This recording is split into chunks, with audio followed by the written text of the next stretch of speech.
पढ़ेंगे मोशन के बारे में कि मोशन होता क्या है, गति क्या होता है। ये क्लास 9th का चैप्टर 4 है। वैसे तो मोशन बहुत इम्पॉर्टेंट है हर एक एग्ज़ाम के लिए, इसके क्वेश्चंस तो हमेशा ही आते रहते हैं। तो ये जो 9th क्लास में दिया गया है, ये हमारा बेसिक दिया गया है कि गति क्या है, यानी कि मोशन क्या है या क्वांटिटीज़ क्या होते हैं। मतलब हर एक चीज़ के बारे में 9th और 10th में बेसिक दिया रहता है। यही आगे चल के 11th-12th में इसको एक्सप्लेन करके अच्छे से दिया रहेगा, वहाँ पर पढ़ेंगे आप, और ये आगे भी हमेशा काम आता है। तो इसीलिए हम अच्छे से पढ़ते हैं। तो चलिए शुरू करते हैं। तो सबसे पहले हमारा जो आता है वो ये आता है कि अदिश और सदिश राशियाँ क्या होती हैं। अदिश यानी कि स्केलर एंड सदिश यानी कि वेक्टर क्वांटिटीज़, राशियाँ यानी कि क्वांटिटीज। अब ये पूछा जाता है, क्वेश्चन हमेशा आता है कि अदिश व सदिश राशियाँ क्या होती हैं। तो हम आपको पहले बता देते हैं कि जो हमारी भौतिक राशियाँ होती हैं वो दो प्रकार की। तो कभी कभी ये क्वेश्चन पूछ लिया जाता है कि हमारी भौतिक राशियाँ कितने प्रकार की होती हैं। तो आप लोग को बताना है कि हमारी जो भौतिक राशियाँ होती हैं वो 2 प्रकार की होती हैं, एक तो अदिश, दूसरा सदिश। तो हम आप लोग को अच्छे से एक्सप्लेन करते हैं कि हमारी अदिश राशि क्या है और सदिश राशि क्या है। तो सबसे पहले आता है कि अदिश राशियाँ होती क्या हैं। तो आप लोग बस एक सीधा सा डिफरेंस कि जिसमें दिशा नहीं होती, जिसमें दिशा नहीं होता उसी को हम अदिश कहते हैं। अदिश जिसमें दिशा ना हो, अदिश जिसमें दिशा ना हो, और सदिश जिसमें दिशा हो।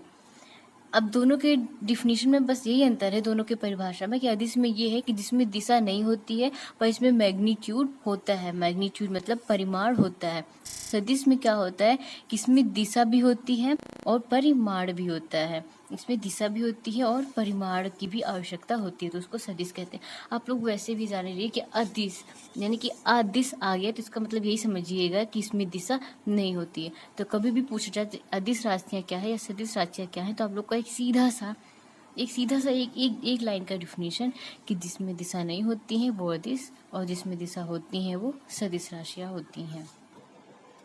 तो ये होता है डिफरेंस। तब हम बात करते हैं कि क्या क्या अदिश में आती हैं और क्या क्या सदिश में आती हैं।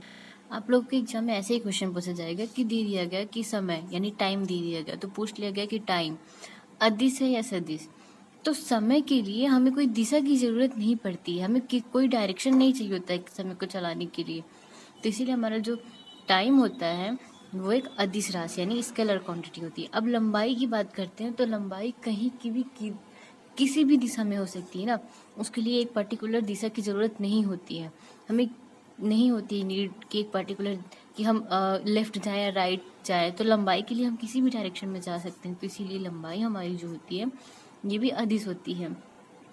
अब बात करते हैं बल यानी कि फोर्स की। अगर हमें किसी भी ऑब्जेक्ट पे फोर्स लगाना है तो हमें वहाँ पे डायरेक्शन यानी कि दिशा की ज़रूरत होगी, क्योंकि हमें किस दिशा में फोर्स लगाए कि वो आगे बढ़े या ना बढ़े, जो भी काम करना है उस पर, तो हमें एक दिशा को ध्यान में रख के उस पर फोर्स लगाना पड़ेगा। तो इसीलिए हमारा जो बल है वो सदिश राशि यानी कि वेक्टर क्वांटिटी है। सेम यही वेग, त्वरण, आघूर्ण, आवेग, भार, विद्युत क्षेत्र आदि। अब फॉर एग्जांपल के लिए हम आप लोग को एक बता देते हैं। जैसे यहाँ पे अदिश के लिए एक एग्जांपल दे दिया गया है कि घर से स्कूल की दूरी 2 किलोमीटर है अथवा बच्चे का द्रव्यमान 15 किलोमीटर है। अब यहाँ पे दूरी की बात कर दी गई तो यानी कि ये अदिश है, और द्रव्यमान भी आ गया तो ये भी अदिश है। और एक चीज़, हाँ चीज़ मेन इंपॉर्टेंट है कि भी आ जाता है कि अदिश और सदिश में आप डिफरेंस लिखिए, तो इसीलिए ये सब जानना बहुत ज़रूरी है। तो फर्स्ट ऑफ ऑल अगर हम लिखेंगे कि अदिश और सदिश में क्या डिफरेंस है, तो अदिश में सबसे पहले तो आपको ये लिखना है कि इसमें दिशा नहीं होती है और सदिश में दिशा होती है। और एक आध एग्जाम्पल डाल दीजिएगा कि दूरी, समय, ये सब हो गया इन सब का। और एक सबसे इम्पोर्टेंट, जो अदिश राशियाँ होती हैं, जो ये अदिश राशियाँ होती हैं, इन राशियों को जो मैथ्स के यानी कि जो गणित के साधारण नियमों के अनुसार इनको जोड़ा, घटाया, गुणा तथा भाग किया जा सकता है। मतलब इनको हम राशियों को जोड़ सकते हैं, घटा सकते हैं, यानी कि माइनस कर सकते हैं, प्लस कर सकते हैं, डिवाइड कर सकते हैं, मल्टीप्लाई कर सकते हैं। पर जो हमारी सदिश राशियाँ होती हैं इनको हम प्लस माइनस नहीं कर सकते हैं, मतलब जोड़ा, घटाया और गुणा नहीं किया जा सकता है। तो ये कुछ डिफरेंस हैं अदिश और सदिश राशियों में। आई होप आप लोग को समझ में आ गया होगा। हम आप लोग के एक चार्ट दिखा दे रहे हैं जिससे आप लोग को अच्छे समझ में आ जाए, क्योंकि ऐसे बोलने से तो आता है समझ में, पर कहीं अगर आप लिखा देख लेंगे तो आप लोग के माइंड में अच्छे से सेटअप हो जाएगा। तो इसीलिए हम चार्ट दिखा दे रहे हैं। अगर आप लोग को स्क्रीनशॉट लेना हो तो आप ले सकते हैं, नहीं तो एक बार हम बता दे रहे हैं कि जो हमारी अदिश राशियाँ होती हैं इसमें दिशा नहीं होती है, सदिश राशियों में दिशा होती है। इसको जोड़ा, घटाया और गुणा किया जा सकता है, इसको जोड़ा, घटाया और गुणा नहीं किया जा सकता है। और अदिश राशियों के को साधारण अक्षर द्वारा व्यक्त किया जाता है, जबकि जब हम सदिश को व्यक्त करेंगे तो ऊपर ये वेक्टर हमें लगाना पड़ेगा। इसको वेक्टर पढ़ते हैं। जैसे ये फोर्स का है तो एफ के ऊपर वेक्टर, ये सबसे ज़्यादा इंपॉर्टेंट है, इसको हम भूल गए। तो आप लोग यहाँ पे समझ लीजिए कि जो हमारी अदिश राशियाँ होती हैं उसको हम ऐसे ही डायरेक्टली, जैसे वर्क का डब्लू होता है तो इसको हम डब्लू से ही डिनोट कर दिए। कार्य का जो होता है उसको वर्क होता है तो हम डब्लू से ही इसको डिनोट कर दिए। पर जब फोर्स हम लिखेंगे तो ऐसे लिखेंगे। अब अगर हम त्वरण, जिसको एक्सीलरेशन कहते हैं, उसको लिखेंगे तब भी ऐसे लिखेंगे क्योंकि वो सदिश राशि में आता है।